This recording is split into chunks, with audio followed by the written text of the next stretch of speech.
Film kali ini berlatar pada abad ke-19 di awal menurunnya dinasti Qing. Kisah diawali dengan memperlihatkan sebuah kondisi dermaga yang dikuasai oleh dua kelompok gangster. Di sana ada geng Macan Hitam dan rivalnya yakni geng Laut. Diketahui bahwa kedua geng ini selalu berseteru untuk memperebutkan lahan dan penjualan opium bagi negara barat. Serta banyak sekali masyarakat sekitar yang dijual kepada orang asing untuk dijadikan pekerja dan tidak pernah dikembalikan lagi kepada keluarganya.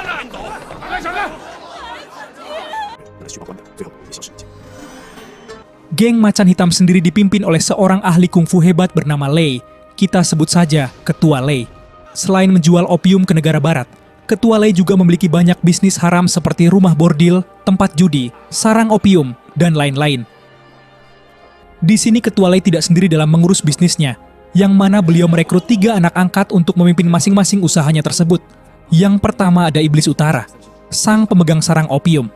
Kedua, ada Gagak Hitam, sang pemegang tempat judi yang dikenal licik dan serakah. Dan ketiga ada Ular Tua, sang pemegang rumah bordil yang sangat peka terhadap generasi muda yang dinilai akan berbakat dalam dunia gelut-gelutan.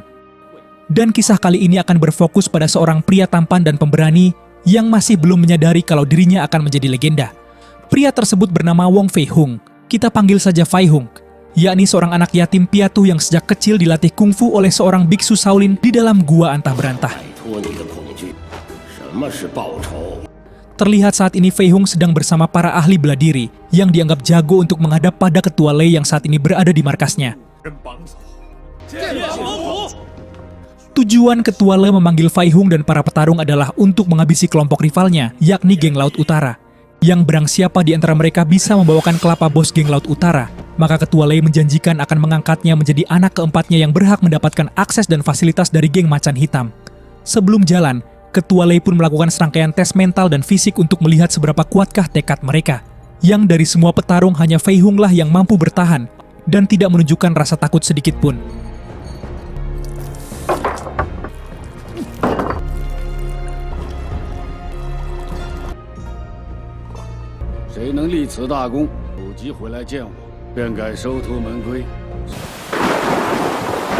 Singkat cerita, Fei Hung dan kawan-kawan sudah berangkat menuju markas geng Laut Utara, di mana saat ini Fei Hung menjadi satu-satunya utusan geng Macan Hitam yang masih bertahan dan mampu mengalahkan banyak sekali pengikut geng Laut hanya seorang diri saja. Dan kini tibalah saatnya Fei Hung menghadapi sang bos yang mana pada scan ini, Fei Hung menunjukkan suatu tekad kuat dibarengi dengan kemampuan bela diri mumpuni, yang dengan mudah ia mampu menebas kelapa bos geng Laut dengan cara yang begitu sadis.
Melihat Fei Hung yang berhasil menjalankan misi, Ketua Lei langsung mengangkat dia sebagai anak angkat keempat yang akan membantu bisnisnya di dermaga.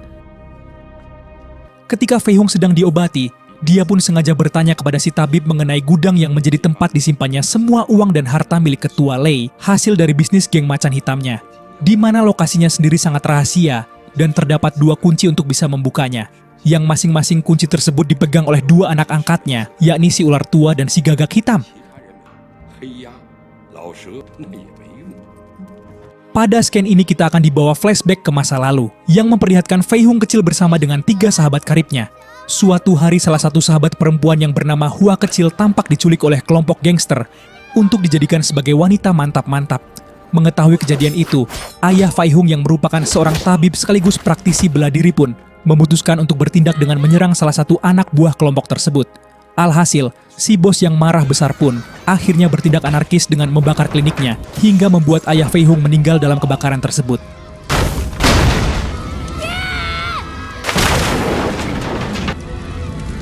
Atas peristiwa itu, Fei Hung dan satu sahabatnya yang bernama Api memutuskan untuk balas dendam. Namun setelah mereka sampai di sana, seluruh kelompok tersebut telah habis dilibas oleh kelompok geng yang tidak lain adalah geng macan hitam di bawah pimpinan Ketua Lei. Beruntungnya bersamaan dengan itu muncullah sahabat baik ayah Fei Hung yang langsung membawa mereka berdua ke kuil Shaolin untuk diajari kungfu. Serta yang paling penting, kedua bocil ini dilarang untuk meninggalkan tempat tersebut sebelum mereka paham betul apa sih arti dari balas dendam yang sesungguhnya.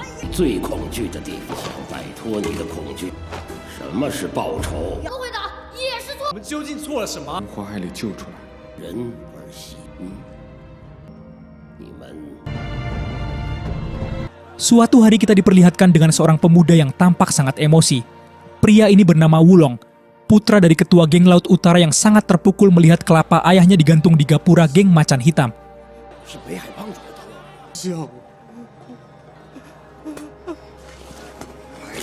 Tak hanya itu, pasca kematian ketua geng Laut Utara bisnisnya dengan para bule kini juga harus dihentikan setelah negara barat lebih memilih berbisnis dengan kelompok yang lebih kuat yakni ketua Lei dari geng macan hitam. Cerita lalu kembali ke Fei Hung, yang kini sudah resmi menjadi anak angkat keempat Ketua Lei. Sejauh ini dia tidur dan makan tidak di markas geng macan hitam, melainkan tidur di atas perahu bordil, dengan ditemani satu wanita mantap-mantap yang selalu baik hati melayaninya. Tujuan Fei Hung menerimanya, karena wanita ini bersedia untuk menyelidiki dan mencari keberadaan sahabat kecilnya yang dulu hilang, yakni si Hua kecil. Suatu malam ketika semua anak angkat Ketua Lei sedang berkumpul, Fei Hung pun muncul di sana untuk ikut gabung, dan di sini ia meledek tongkat si iblis utara yang katanya seperti tongkat kakek-kakek. Sehingga saat itu juga Fei Hung pun mendapat satu hantaman yang membuat makan malam saat itu mengalami sedikit ketegangan.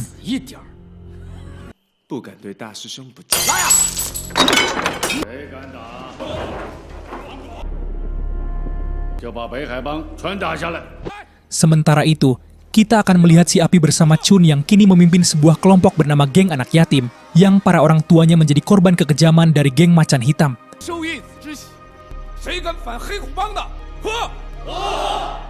Dari sini terungkap sebuah fakta bahwa Fei Hung sendiri ternyata juga merupakan bagian dari mereka semua. Dan bergabungnya dia dengan geng macan hitam adalah untuk membalas dendam demi bisa menghancurkan semua geng kejam yang ada di kota tersebut. Keesokan harinya, Ketua Lei tampak sedang menemui para bule yang meminta lebih banyak pekerja.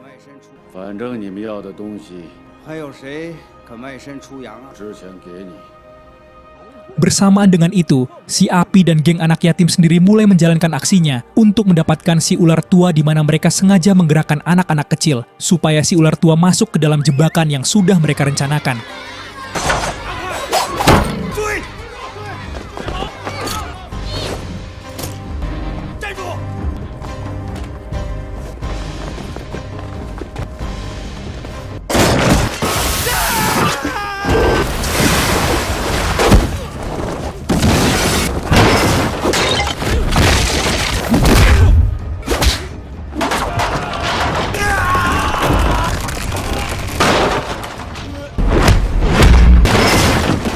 Saat si ular tua sudah keok, Api dan Chun pun lalu menduplikat kunci gudang yang dipegang oleh si ular tua agar bisa dibuat replikanya, sehingga Ketua Lei tidak akan merasa curiga tentang tujuan mereka yang sebenarnya.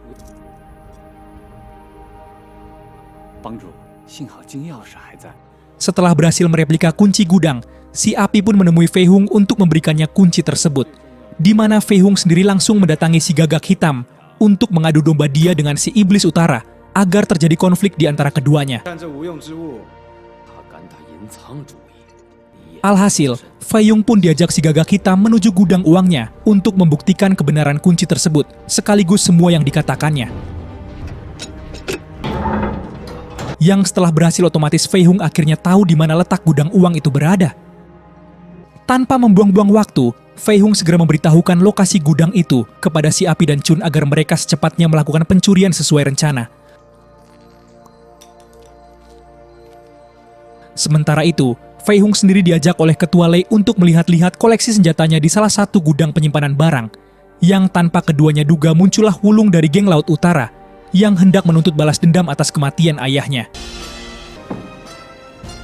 Saat itu terjadi perkelahian yang luar biasa, yang mana Ketua Lei tampak menghadapi puluhan anak buah Wulong tanpa rasa ampun, sementara Fei Hung sendiri menghadapi Wulong dengan gerakan dan jurus-jurus yang luar biasa, yang tentu teknik-teknik ini hanya dimiliki oleh para petarung dengan ilmu di atas rata-rata.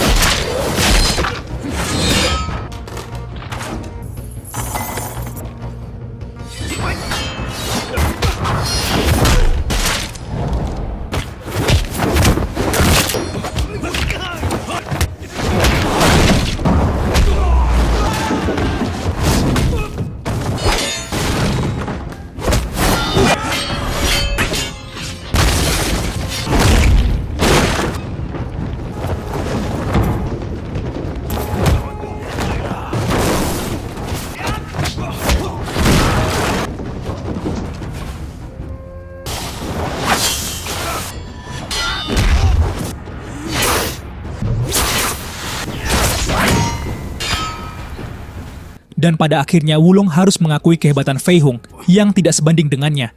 Di mana saat itu terjadi sedikit momen mengenaskan ketika Fei Hung yang sudah merasa kasihan terhadap Wulong dan menolak untuk menghabisinya. Akan tetapi, Ketua Lei dengan sengaja menendang pedangnya hingga membuat Wulong langsung keok seketika. Di malam itu juga si Api langsung melancarkan rencana selanjutnya, yaitu membakar sarang opium yang menjadi bisnis utama Ketua Lei.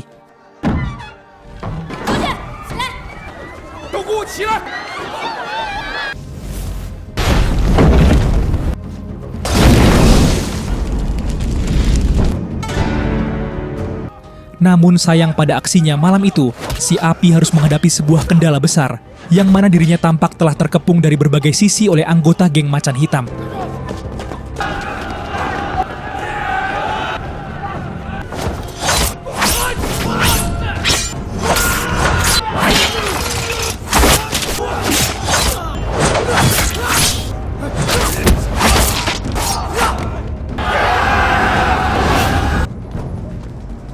Sementara di sisi lain, si Gagak Hitam yang memiliki kunci gudang kedua tampak dipancing menuju ke suatu tempat yang di situ sudah ada geng anak yatim beserta si Fei Hung yang sudah siap membalas dendam atas semua perbuatannya terhadap para orang tua mereka yang meninggal sebagai pekerja.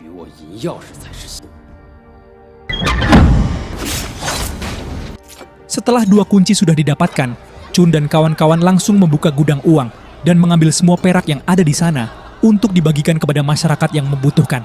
Mengetahui hal tersebut, Ketua Lei benar-benar tampak begitu murka. Dan yang tak diduga di sini, ternyata si Api berhasil tertangkap. Sehingga dengan itu, Ketua Lei langsung meminta sebuah gunting dan memerintahkan Fei Hung untuk menghabisi sahabat baiknya sendiri.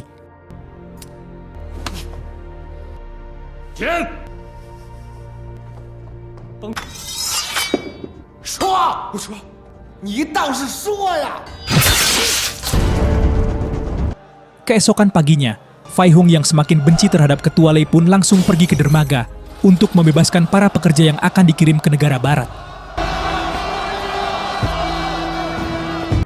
Sementara tanpa sepengetahuan siapapun, si wanita mantap-mantap yang sering bersama Fei Hung terlihat mendatangi iblis utara di kamar pribadinya, yang dimana pada scan ini terkuak sebuah fakta mengejutkan kalau ternyata wanita mantap-mantap ini adalah Hua kecil yang merupakan sahabat Fei Hung yang dulu diculik sewaktu kecil. Tujuan dia datang ke sana adalah untuk menghabisi si iblis utara, demi bisa membantu Fei Hung dan masyarakat, agar bisa terbebas dari kezaliman geng Macan Hitam.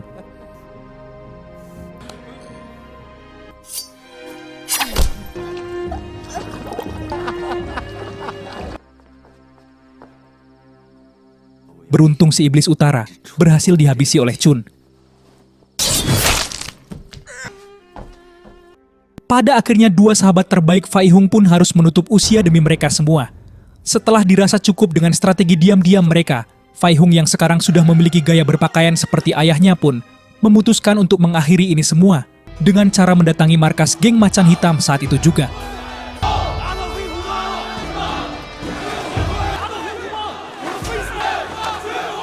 Setibanya di sana, Fai Hung yang tak ingin terjadi pertumpahan saus tomat memilih untuk bersikap bijak dengan menantang Ketua Lei duel 1 lawan 1.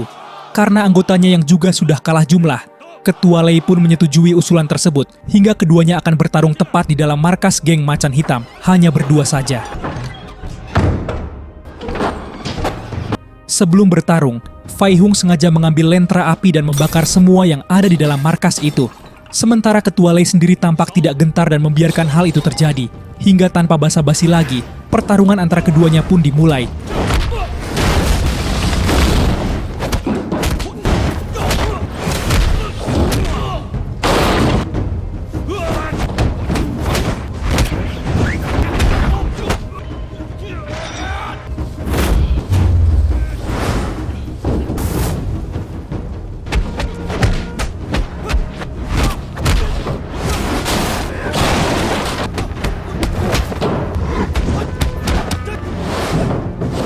Meski api semakin membesar dan suhu di dalam semakin panas, keduanya tetap melanjutkan pertarungan.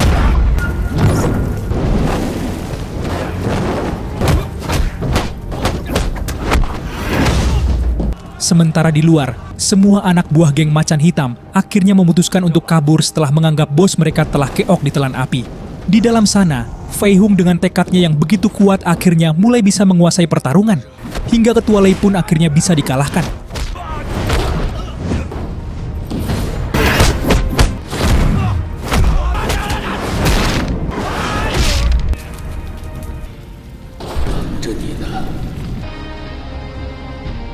Setelah semua selesai dan rakyat hidup damai tanpa adanya geng-geng yang meresahkan, Fai Hung pun mendirikan balai kesehatan untuk melanjutkan perjuangan mendiang ayahnya yang merupakan seorang tabib.